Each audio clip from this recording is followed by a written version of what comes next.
दशरथका पुत्र जन्मिए, राजा दशरथका पुत्र जन्मिए। राम लक्ष्मण दुवै भाइ आज अयोध्यामा भयो बधाई।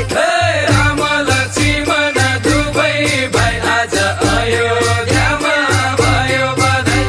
घर घर बत्ती बलन लाग्या, घर घर बत्ती बलन लाग्या। नर नारीले मङ्गल गाई आज अयोध्यामा भयो बधाई।